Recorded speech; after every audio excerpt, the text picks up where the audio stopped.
A região do Guaporé foi construída por mãos escravas.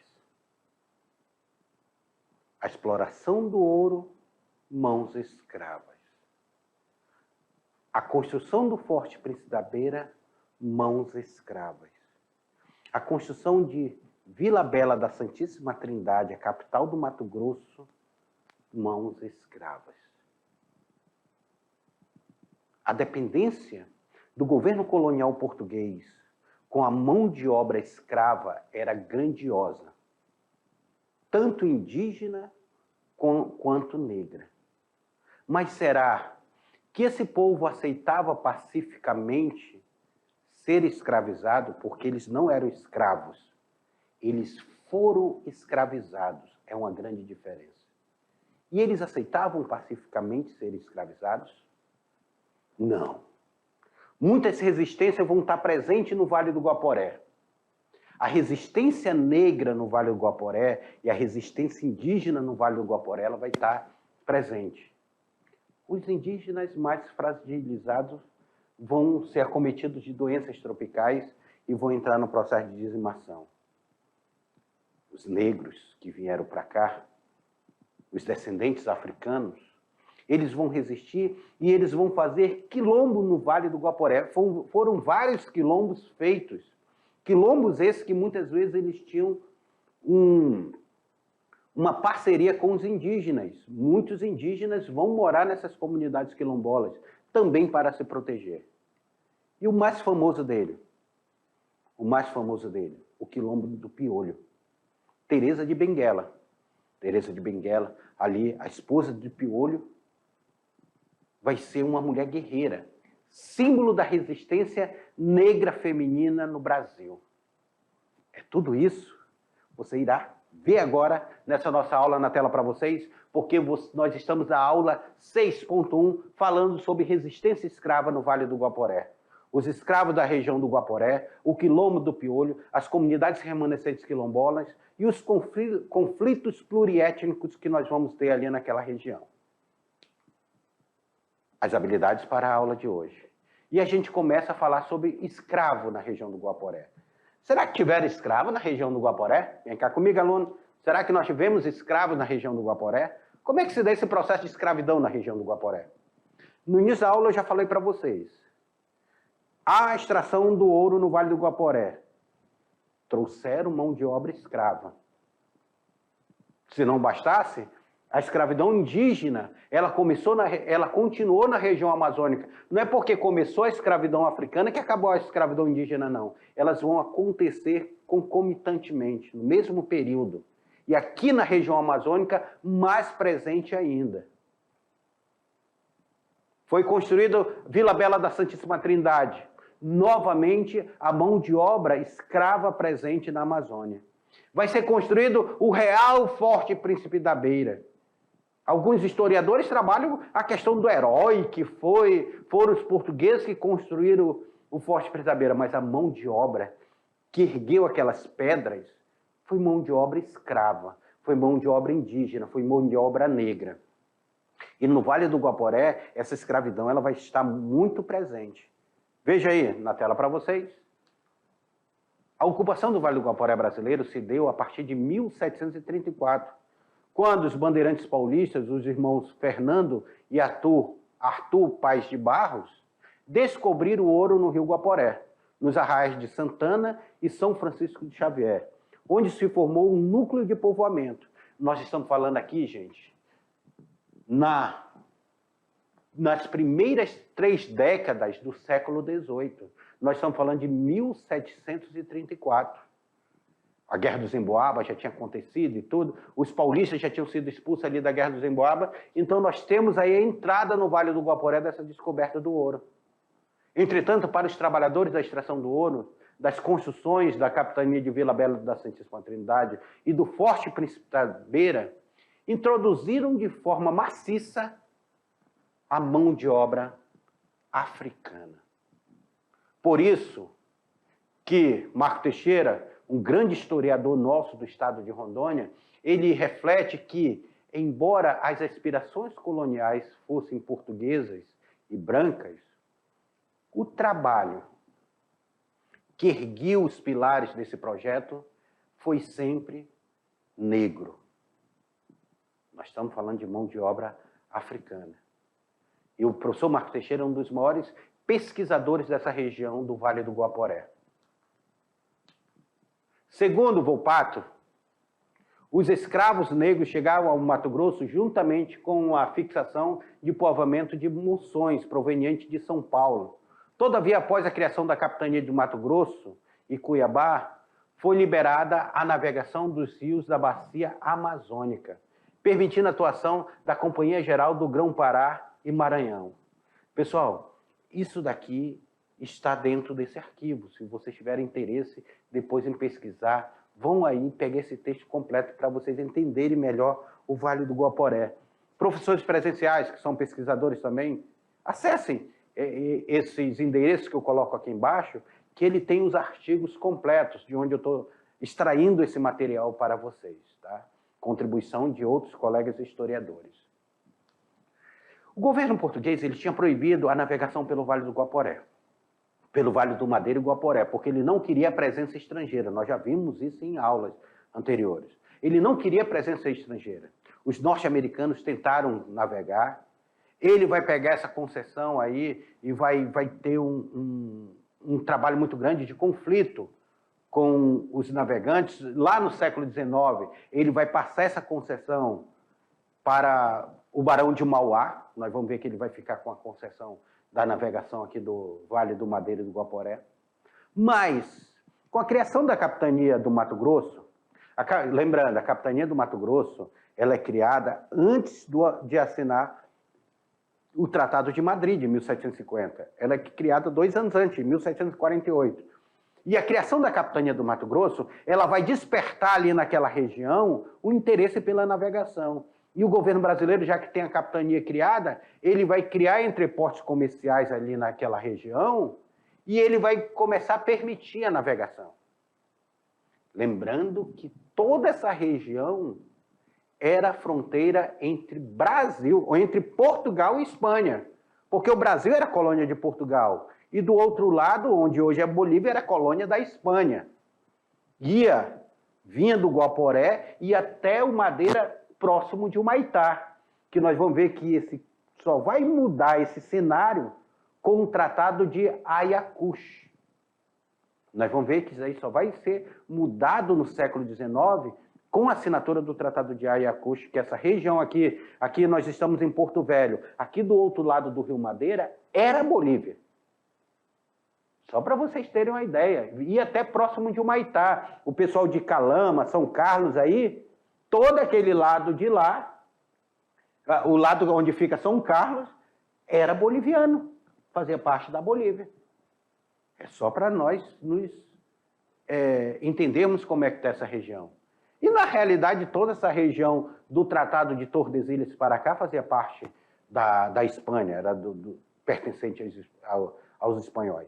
Então, começam essa navegação pelo Vale do Guaporé, pelo Grão-Pará. Nós temos a descoberta de ouro aí, que nós vimos, deixa eu voltar aqui para vocês, aqui, ó, nós temos a descoberta de ouro ali, ó, em 1734.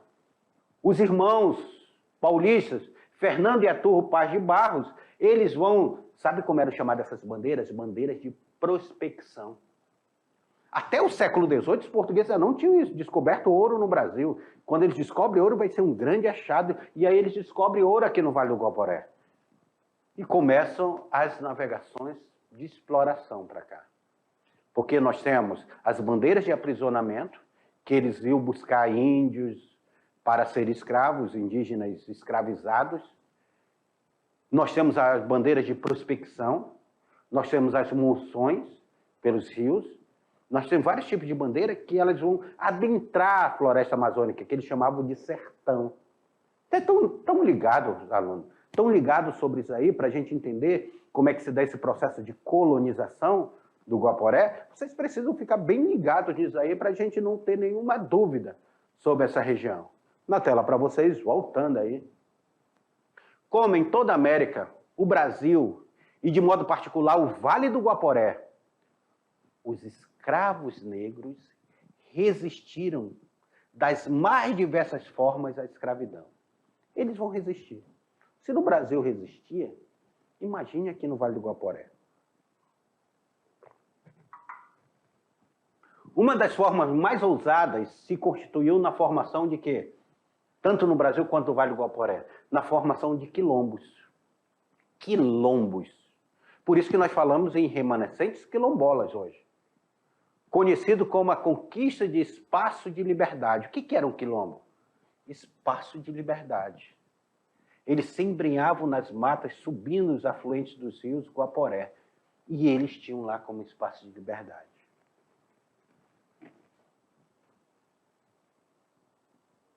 Você já viu o que representa o quilombo para o escravizado? Quando ele consegue fugir do açoite, da tortura, do trabalho forçado. E ele passa a se organizar em uma região onde ele possa ter liberdade. Liberdade. O quilombo, ele representa isso. Ele representa a liberdade. Ele representa um espaço onde ele podia plantar, colher, conviver de forma livre. Isso agradava o governo português? Não. Até porque o africano, ele era considerado um objeto. Quando esse objeto fugia, ele precisava ser capturado. Ele era um objeto. Os portugueses não tinham compaixão. Então a gente fala dessa questão portuguesa, da colonização. Os portugueses, eles escravizavam indígenas que aqui moravam. Eles escravizavam negros que foram trazidos da África. Então eles tinham como objeto, eles tinham um objetivo aqui, ficar rico, prosperar pessoalmente. Ficar. Utilizando esse trabalho para ele ficar rico. Era isso. Era o sistema mercantilista, era o sistema capitalista que estava se implantando no Brasil. Na tela. Os rios se transformavam em caminhos de liberdade e ofereciam peixes e quilônios em abundância para a alimentação. Quilônio, gente, para quem vai assistir essa aula, quilônio, nós temos aí o tracajá, o jabuti, a tartaruga, o matamatá, todos eles são da família dos quilônios, tá? Para quem não conhece aí. Então nós temos peixes, nós temos os quilônios. O pessoal come uma franguinha aí, né? Pensa que eu não sei o que vocês chamam de franguinha. Os quilônios. Além disso, os quilombolas cultivavam a terra, desenvolvendo a agricultura, considerando as especificidades do sistema amazônico, com uma teia complexa de relacionamentos, a exemplo de outras regiões da Amazônia. Então, esses quilombolas, eles têm como a base deles a agricultura, cultivando a terra. Essa agricultura que eles desenvolvem é fortíssima. Porque eles vão pegar com o indígena, a experiência com o indígena, e a experiência que eles trazem, eles vão cultivar novos produtos, a mandioca, o milho, o feijão, e outros produtos que estão aqui na Amazônia que eles vão começar a cultivar. Então, era forma de resistência, era uma forma de liberdade.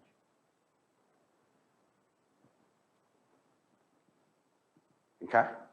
Vem comigo. Já ouviram falar de uma mulher guerreira na Amazônia? Não, não estou falando da lenda das Amazonas, não. Eu estou falando de uma mulher real, guerreira, resistente. De uma mulher que hoje é o símbolo da resistência feminina negra no Brasil. Eu estou falando de Dona Teresa. Eu estou falando na tela de vocês. Eu estou falando de Teresa de Benguela, rainha do quilombo do Cariterê, esposa de José Piolho. Quilombo do Cariterê, também conhecido como Quilombo do Piolho. Teresa de Benguela, mulher de Piolho, que depois vai se tornar líder quilombola daquela região. Em Vila Bela formou-se vários quilombos na Chapada do Vale do Guaporé. O mais significativo dele foi o quilombo de Cariterê. também conhecido como Quilombo do Piolho, localizado à margem do rio Cariterê ou rio Piolho, afluente da margem ocidental do Guaporé. Eu quero lembrar vocês também que muitas vezes esses quilombos eles se davam na parte espanhola, que era uma forma também de os portugueses não ir e adentrar em terras espanholas. Era uma forma de se proteger também. Porque se eu vou para terras espanholas, ali, automaticamente, os portugueses eles não poderão entrar dentro dessas terras espanholas. Então tem também essa questão, os indígenas sendo utilizados. E a resistência quilombola, essa resistência quilombola vai ser um quilombo que ele vai ter para a região aqui, uma vida longa muito grande. Inclusive, pela sua importância que foi. Na tela. É considerada a formação quilombola mais importante de Mato Grosso, pela resistência de sua organização. Isso aí, Bandeira, 1988, página 18 e 19, ele fala sobre isso, essa formação quilombola. Segundo as memórias de Nogueira Coelho, este quilombo foi formado desde os primeiros tempos de exploração das minas da região do Guaporé. Ele fala sobre essa questão dessa formação desse quilombo. O quilombo de Cariterê foi batido pela primeira vez em 1770. Ele foi batido pela primeira vez. Quem foi que bateu ele? Foi uma bandeira que partiu de Vila Bela da Santíssima Trindade, comandada pelo sargento-mor João Leme de Prado, quando tinha 30 anos de existência. Espera aí, então, professor, vamos fazer conta. 1770 menos 30 significa que esse quilombo, desde 1740, já estava nativa. Se ele tinha 30 anos de existência aí quando ele foi abatido, ou seja, essa população do Cariterê, por 30 anos elas viveram numa paz, plantando, resistindo, colhendo e vivendo em harmonia. Sua população era mais de 100 pessoas, sendo 79 negros e cerca de 30 indígenas, ou como era chamado na época, índios. Até porque eu estou tirando de um artigo que na época não se tinha essa palavra indígena, era chamado de índios. Nesse período, esse quilombo era governado pela rainha viúva Teresa, que foi capturada. 1770. O quilombo do Piolho, marido de Teresa, o Piolho, então ele vinha resistindo, forma o quilombo, vinha resistindo. Por 30 anos esse quilombo ele estava tranquilo. Mas João Leme de Prado, ele vai sair nessa expedição, esse sargento-mor, ele vai sair nessa expedição lá de Vila Bela, que era a capital do Mato Grosso, e ele sai com o intuito: vamos recapturar os negros fugitivos e vamos acabar com esse quilombo. E o quilombo ele sofre o primeiro ataque. 79 negros, 30 indígenas estavam dentro desse quilombo. E a resistência nessas águas do Guaporé é presente dentro desses quilombos. Voltem na tela. Chama a atenção o registro de mulheres quilombolas atuantes como liderança. Segundo o relato de Nogueira Coelho, era uma mulher que governava o quilombo e bem assistida de índias e negras. Por esse escrito, temos que outras mulheres índias e negras colaboravam ativamente com a rainha Teresa de Benguela. Rainha do quilombo, Teresa de Benguela. Então, uma coisa que eu quero chamar a atenção para vocês. Não são mulheres amazonas, são mulheres quilombolas, são mulheres indígenas, são mulheres negras, resistindo à opressão portuguesa aqui no Vale do Guaporé. Resistindo na capitania do Mato Grosso, resistindo à Vila Bela da Santíssima Trindade. Então são mulheres que estão na liderança. Mulheres quilombolas que ousaram desafiar o sistema escravocrata português. A Rainha Teresa não se rende à humilhação da destruição de seu quilombo. O que ela faz? Suicida-se. Ela prefere perder a vida de que perder a liberdade. Ela prefere o suicídio de que voltar a ser subjugada, a ser torturada, a ser violentada, estuprada, maltratada pela colônia portuguesa. Como gesto de revolta ao domínio dos brancos. Prefere morrer a curvar-se ao cativeiro. Pela sua coragem e ousadia, ela se tornou o símbolo da luta das mulheres negras no Brasil. Teresa de Benguela, rainha do Quilombo do Piolho. Os negros que conseguiram escapar, porque tiveram muitos que escaparam desse ataque, em seguida se reorganizaram no mesmo local, vivendo em paz por mais de 20 anos. Até que sua nova expedição, em 1795, já aí no final do século XVIII, quando o capitão-geral João Albuquerque de Melo Pereira e Cáceres decidiu organizar uma expedição com um duplo objetivo. Primeiro objetivo seria realizar trabalhos de prospecção, ou seja, achar onde tinha ouro, no intuito de encontrar novas jazidas auríferas, uma vez que a lavra ao redor de Vila Bela estavam se esgotando. E o segundo objetivo? Da caça aos escravos fugitivos, batendo quilombo, Volpato 96, que vocês estão aí na Comunidade Quilombola, arquivo Comunidade Quilombola, aí nesse endereço que está abaixo. Então, um quilombo que ele ficou 30 anos resistindo, ele foi atacado. Alguns fugiram. E seguindo os ensinamentos de Teresa de Benguela, que era a rainha do Quilombo do Piolho, eles continuaram resistindo e formaram novamente esse quilombo. Esse quilombo que vai durar mais 20 anos, ou seja, é um quilombo que ele tem um período de duração de 50 anos. 50 anos de duração. 50 anos de resistência em pleno Vale do Guaporé. 50 anos até que João de Albuquerque de Melo Pereira e Cáceres sai para caçá-los, sai para dizimá-los, sai para exterminar esse resquício de resistência no Vale do Guaporé. Então, quero dizer para vocês que a ocupação do Vale do Guaporé não foi uma ocupação pacífica. Foi uma ocupação de conflitos, conflitos com indígenas, conflitos com escravos, resistência indígena, resistência escrava.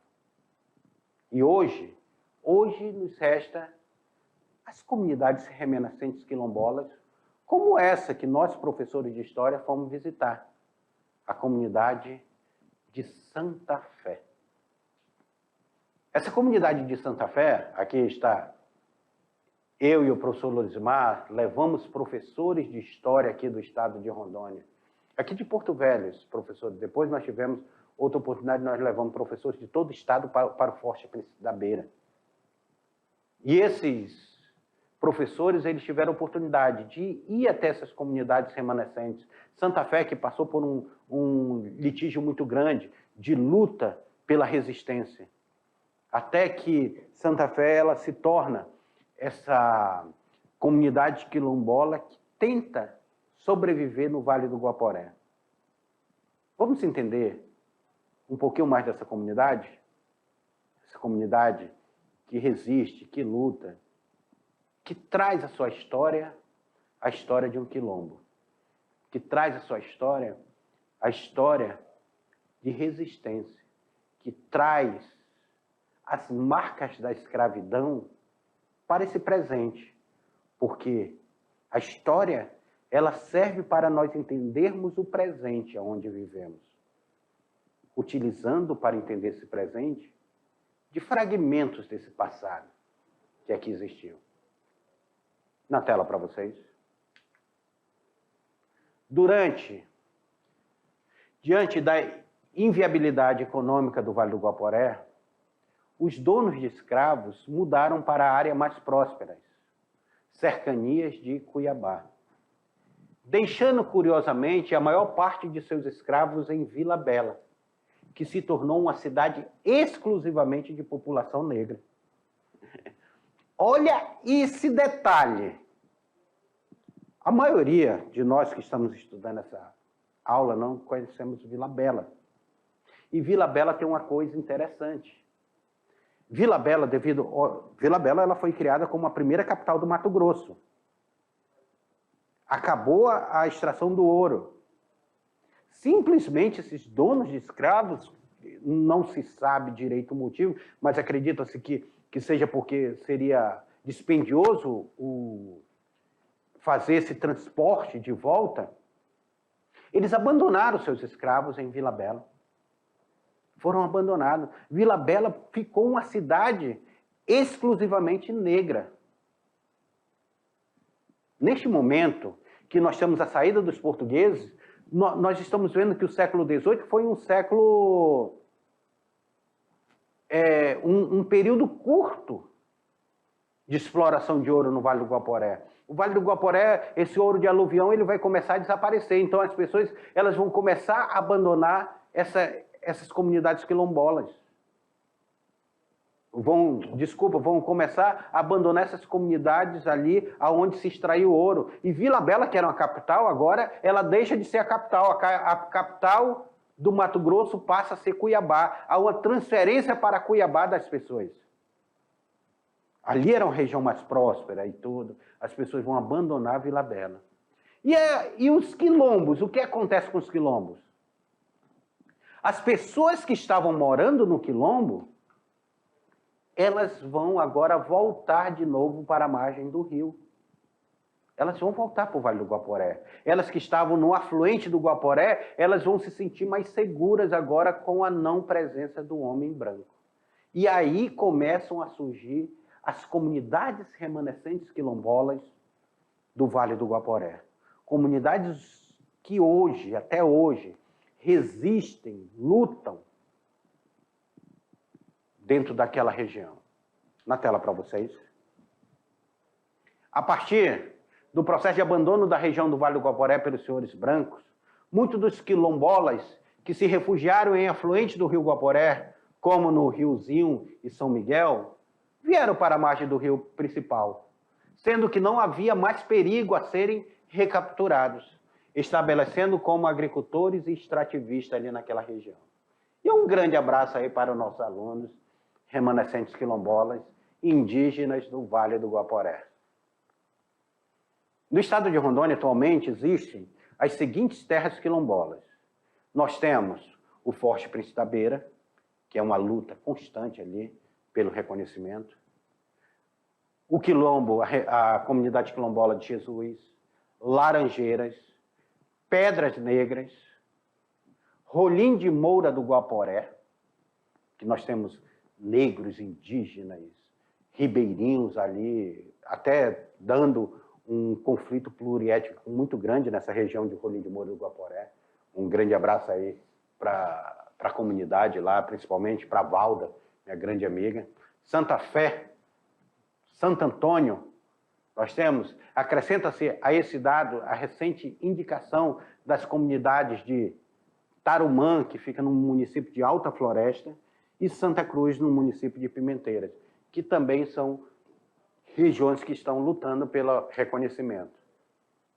O decreto 4.887, o artigo 2º, considera, olha aí, gente, isso que eu quero que vocês prestem atenção nesse contexto. O decreto 4.887, artigo 2º, considera remanescentes das comunidades dos quilombos, para os fins deste decreto, os grupos étnicos raciais, segundo critérios de autoatribuição. Isso é importante, tá? Para tirar qualquer dúvida aí que possa existir. com trajetória histórica própria, dotados de relações territoriais específicas, com presunção de ancestralidade negra. Presunção. Relacionada com a resistência e opressão histórica sofrida. Então, é isso que defende o que são os remanescentes das comunidades quilombolas. Quem são esses remanescentes? Esse contato que nós vimos aí desde o século XVIII entre indígenas e quilombolas fez com que o Vale do Guaporé passasse também por uma miscigenação, uma mistura de raças, uma miscigenação. Hoje, no Vale do Guaporé, como é o Porto Rolim de Moura do Guaporé, nós encontramos comunidades que são indígenas e negras ao mesmo tempo, porque eles passaram por um processo de miscigenação. E a autoatribuição é fundamental sobre isso. Quem é indígena? O indígena ele passa por um processo de autoatribuição. E ele tem uma ancestralidade. Nós temos uma ancestralidade. O direito à terra. Esse povo que foi tirado, muitos desses povos, eles foram tirados, principalmente o povo indígena, ele foi tirado da sua terra originária, que nós já vimos em aula passada, e foram colocados juntos várias populações que elas tinham cultura diferente, língua diferente, elas foram colocadas junto como sendo todo mundo indígena, de uma maneira pejorativa de se pensar. E esse povo também resiste, esse povo também tenta se conhecer. Sabe o que acontece com isso? Com isso acontece esse conflito pluriétnico pela terra. Indígenas, quilombolas, ribeirinhos, caboclos dessa terra entram em conflito. Quem é o povo caboclo? Olha essa mistura para definir o caboclo. O caboclo ele passa por uma miscigenação de ocupação aqui é o extrativista, é o pequeno agricultor, é esse povo que é chamado de caboclo, que passa por essa miscigenação. E esse conflito aqui é representado pelo conflito agrário de Rondônia. Conflito pela terra. Um povo que ficou sem terra. Um povo que luta até hoje pela reforma agrária, pela demarcação de terra indígena, pelo reconhecimento de uma comunidade quilombola. Tudo isso são resistência negra, indígena e ribeirinha. Uma resistência forte até hoje. Na tela para vocês.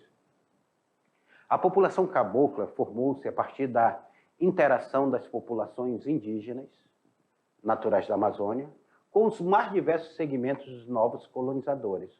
Porque para cá vieram brancos, vieram negros, já estavam os indígenas, sendo uma categoria conceitual, muito mais do que uma categoria estritamente étnica.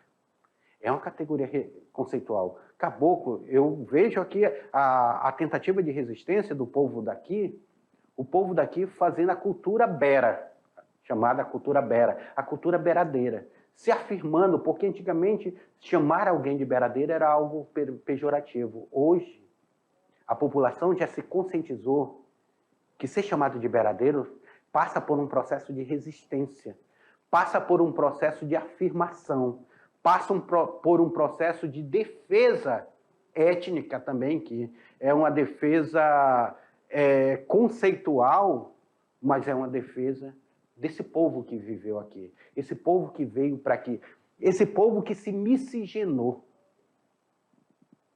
que está aqui. Volta aí na tela. O termo caboclo é amplamente utilizado na Amazônia brasileira como uma categoria de classificação social. É também usado na literatura acadêmica para fazer referência direto a pequenos grupos rurais de ocupações históricas. É o povo caboclo. Somos caboclos, somos perrexés. Já dizia a música do Garantido. Meu boi, meu grande boi de Parintins.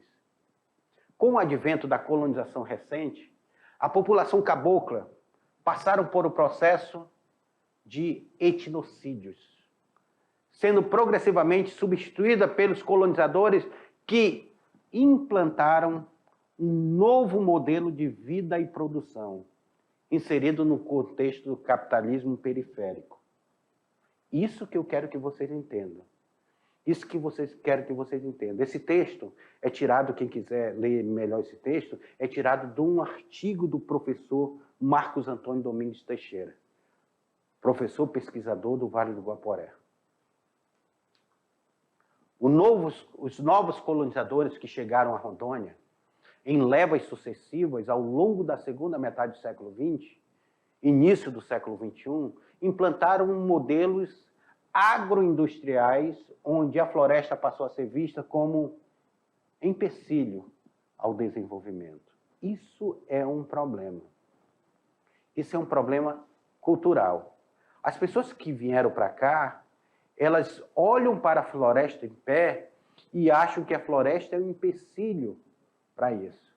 E o povo caboclo era um povo que, historicamente, ele defende a natureza porque ele é um povo extrativista. Ele é um povo que ele tira da floresta o seu sustento sem precisar derrubar a floresta. As drogas dos sertões, elas são tiradas sem derrubar. Os remédios naturais são tirados sem derrubar a floresta. A seringueira, a castanha são tirados sem derrubar a floresta. Mas como veio essa cultura agropastoril, eles disseram, não, essa floresta precisa ir para o chão. Que foi o problema da colonização do Polo Noroeste, que se você não derrubasse, você perderia o seu terreno.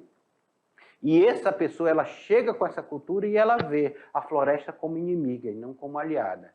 E com isso o trator passa e derruba a floresta, causando um impacto ambiental ainda muito maior para esse povo caboclo que já estava aqui, de uma forma miscigenada e já adaptado à exploração da floresta. E esse caboclo é o nordestino que veio para cá. Casou com a indígena aqui. É um negro que foi trazido principalmente para a região do Vale do Guaporé, se torna uma cultura cabocla. Na tela. 2 modos de vida conflitantes que não foram levados em conta no momento que o Estado brasileiro optou pela política de colonização e assentamento agrário e extensos contingentes populacionais da Amazônia a partir de 1960. 2 modelos de vida conflitantes. Pessoal, a partir de 1960 começa o processo de colonização. E nós tínhamos 2 modos de vida conflitantes que foram colocados lado a lado nessa política de colonização da Amazônia, nesses chamados assentamentos agrários. Nós tivemos aqui em Rondônia, nós tivemos os piques e os pades. Sobre caboclos caíram 2 ondas de violência. A primeira veio com a extraordinária valorização da borracha no mercado mundial, lançado sobre os gentes vindos de toda parte, perderam sua língua própria adotando o português. A segunda onda ocorre nos nossos dias com a nova invasão amazônica pela sociedade brasileira, provocando o desalojamento dos caboclos em terras que ocupavam. E aí, por último, nós temos as drogas do sertão. Passaram pela mineração colonial e pela agricultura colonial, chegando a borracha, poaia, castanha e novas minerações de pedras preciosas, estanho, ouro, diamante, nióbio, entre outros. E a floresta também passou a ser vista como mera commodity, um produto primário a ser exportado. Daí chegou o modelo agropastoril.